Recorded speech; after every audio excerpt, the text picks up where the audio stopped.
শুভ সকাল সবাইকে। শুক্রবারের ব্যস্ততম একটা দিন, সারাদিন কিভাবে কি কাজ করে পার করি আজকে সেগুলোই আপনাদের সাথে শেয়ার করব। তো দেখতেই থাকুন। আসসালামু আলাইকুম, আশা করি সবাই ভালো আছেন। কাছে এবং দূরে, দেশ ও দেশের বাহিরে যে যেখান থেকে আমার ভিডিওটি দেখবেন সবাইকে অনেক অনেক ধন্যবাদ। আজকের ভিডিওটা শুরু করেছি সকাল থেকে। তো এই যে শাশুড়ির রুমটাকে ক্লিন করেছিলাম, এসে রুমের পর্দাটা সরিয়ে দিলাম। আসলে চারদিকে ডাকাত পড়ে তো সেজন্য আর কি ভয়ে দরজা জানলা সব কিছু ভালোভাবে লাগিয়ে রাখি। তো এইগুলো এখন খুলে দিলাম। আর এই তো বিছানাটাকে ঝেড়ে তারপর ওয়াশিং মেশিনের উপরে অনেক ময়লা ছিল সেগুলো পরিষ্কার করে নিলাম।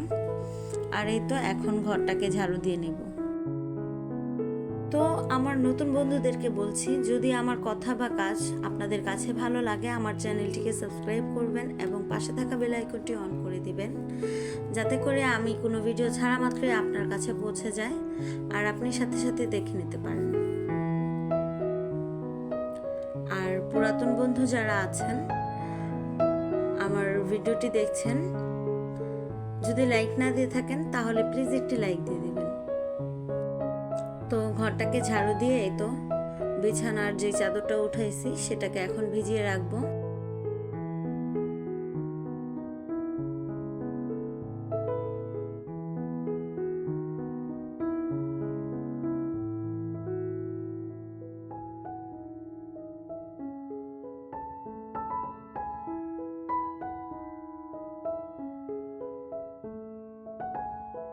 আর এই তো আমার ছেলেদের জুতোগুলি অনেক ময়লা হয়ে গেছে, তো এগুলোকে একটু হুইল পাউডার দিয়ে ভিজাইলাম। 10-15 মিনিট পর এগুলোকে ধুয়ে নিব ব্রাশ দিয়ে। তো আমার হাজব্যান্ড দোকানে যাওয়ার আগে যে 2টা মুরগি কিনে দিয়ে গেছে, তো এগুলোকে এখন আমি কুটে নিব।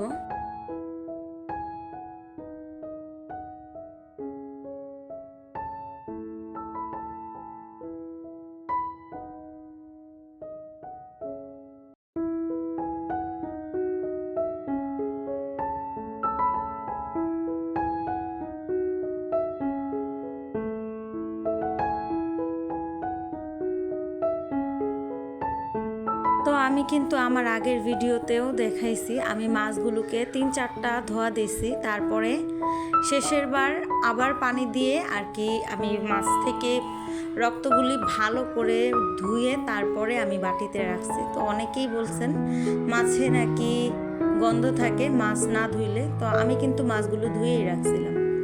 তো যাই হোক, এই যে আমি মুরগিগুলোকে ভরে নিলাম। আর এই যে মুরগির যে ঘিলা কলিজা ছিল সেগুলোকে একটা পলিথিনে রাখতেছি। আর মুরগি কাটার সময় যেই জিনিসগুলো নষ্ট হয়েছে সেগুলোকে এখন ধুয়ে নিব ভালোভাবে।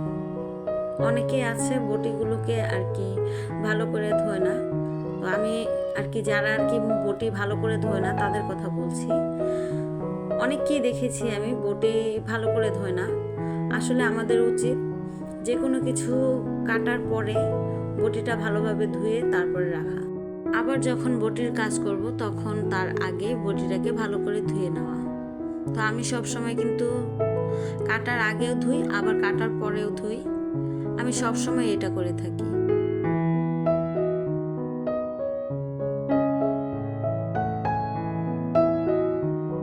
মুরগি কাটতে কাটতে এদিকে কিন্তু আজান পড়ে গেছে। শুক্রবার যেহেতু তাড়াতাড়ি আজানটা পড়বে, এটাই স্বাভাবিক। তো আমি ঝটপট করতে চাইতেছিলাম কিন্তু পারতেছি না। আর এদিকে এই যে বৃষ্টিও শুরু হয়ে গেছে, বাহিরে প্রচুর বৃষ্টি হচ্ছে।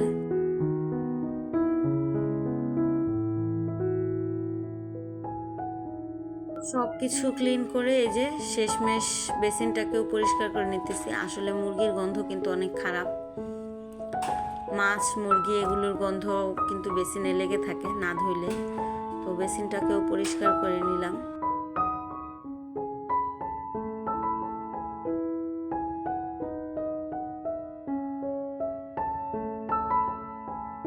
আর আর এই তো সব কাজ শেষ করে তারপরে হাতটাকে ভালোভাবে সাবান দিয়ে ধুয়ে নিতেছি। আমরা কিন্তু গৃহিণীরা বারবারই একটু পরপর হাত ধুই রান্না করার সময়। বিশেষ করে আমি মানে যে কোনো একটা কাজ করতেছি, হাতে একটু কিছু লাগুক বা না লাগুক, আমি সাথে সাথে হাতটা ধুয়ে নিই। তো আমার মতো কে কে এই কাজটা করেন অবশ্যই কমেন্ট করে জানাবেন। আর এই যে এদিকে আমি অফ ক্যামেরায় আমার যে মুরগিটা রান্না করবো আর কি, সেটা ভালো করে ধুয়ে নিছি এবং হলুদ মরিচ লবণ দিয়ে মেখে রাখছি, একটু পরেই ভাজি করব। তার আগে এই যে কাজ করতে করতে অনেক গরম লেগে গেছে, আর আমার ছেলেরাও আইসক্রিম খেতে চাইতেছিল, তো আইসক্রিম বের করে নিলাম। এদিকে বাইরে তো বৃষ্টি হইতেছিল, সেটা তো বলছি আপনাদেরকে, তো বৃষ্টিও থেমে গেছে। তবুও জানালার পাশে বসে বসে এই যে 3 মা ছেলে মিলে আইসক্রিম খাইতেছি। তো আমি আইসক্রিম খাইতেছি, আমার ছোট ছেলে আমাকে একটু পরপর আইসক্রিম খাওয়াইতেছে, মানে ও বলতেছে ওরটাও খেতে হবে। আমার ছোট ছেলের দেখা দেখি আমার বড় ছেলে ও আমাকে বলতেছে আইসক্রিম খাওয়ার জন্য, আর বলতেছে আম্মু আমাকে চিড়িয়াখানায় নিয়ে যেও। তো আগের বার তো দেখছেন আমি ওদের থেকে আইসক্রিম খাইছি, তখন আমি ওদেরকে পাম্পট্টি মারছিলাম যে আমাকে আইসক্রিম দিলে চিড়িয়াখানায় নিয়ে যাব। তো সেই জন্য আর কি ওরা আমাকে বলতেছিল চিড়িয়াখানায় নিয়ে যেও। তো যাই হোক, এই যে আইসক্রিমটা খেয়ে নিলাম।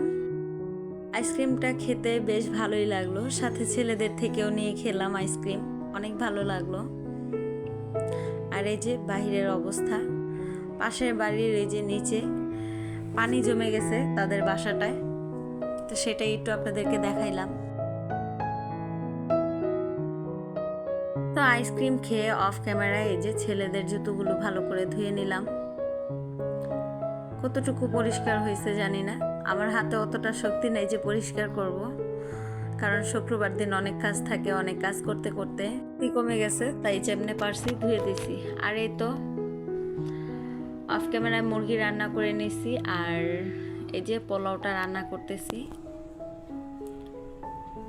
তো একটু কম করেই রান্না করলাম, কারণ প্রতিদিনই ভাত রান্না করছি, ভাত থেকে যেতেছে, তো ভাতগুলো নষ্ট হয়, সেজন্য আর কি পোলাওগুলো কম রান্না করলাম। তো এই যে আমার রান্না,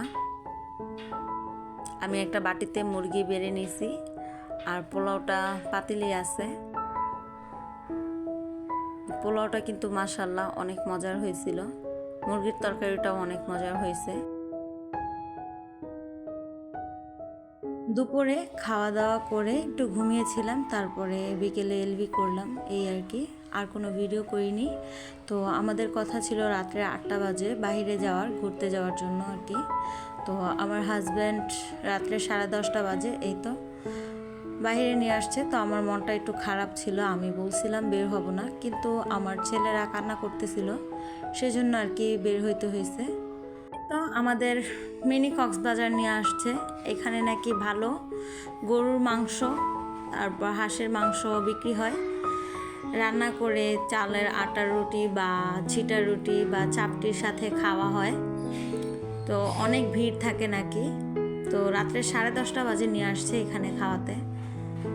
তো কি আর করার, মনটা খারাপ ছিল, আমার ছেলেদের জন্য তো বের হলাম, তো একটু আমি খেয়েও নিলাম আমরা চালের আটার রুটি আর গরুর মাংস। আর এই তো খাওয়ার পরে একটা লেবুর শরবতটা অনেক মজার ছিল, খুব ভালো লাগছে। আমাদের জন্য ঠান্ডা শরবত নিছি, আর ছেলেদেরকে এই যে নর্মাল শরবত দিলাম। তো এই ছিল শুক্রবারের ব্যস্ততম দিন, খুব ব্যস্ততায় কাটাইছি, তবে সন্ধ্যার পর থেকে একেবারেই ফ্রি ছিলাম, মনটা খুব খারাপ ছিল। রাত্রে 10:30 বাজে নিয়ে আসছে ঘোরাতে, আর তাকে কিছু বলাও যায় না, বললে বলে ব্যবসায়িক মানুষ, ব্যবসায়িকরা তো ব্যস্তই থাকে, তাদের কি সময় আছে নাকি। তো যাই হোক, এই ছিল আমার আজকের ভিডিও।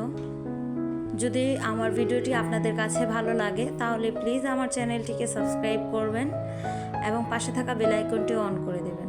তো আজকের মতো আল্লাহ হাফেজ। পুরাতন বন্ধু যারা দেখতে দেখতে এই পর্যন্ত আসছেন, আমার ভিডিওটি কেমন লাগছে অবশ্যই কিন্তু কমেন্ট করে জানাবেন। আল্লাহ হাফেজ, আসসালামু আলাইকুম ওয়া রাহমাতুল্লাহি ওয়া বারাকাতুহু।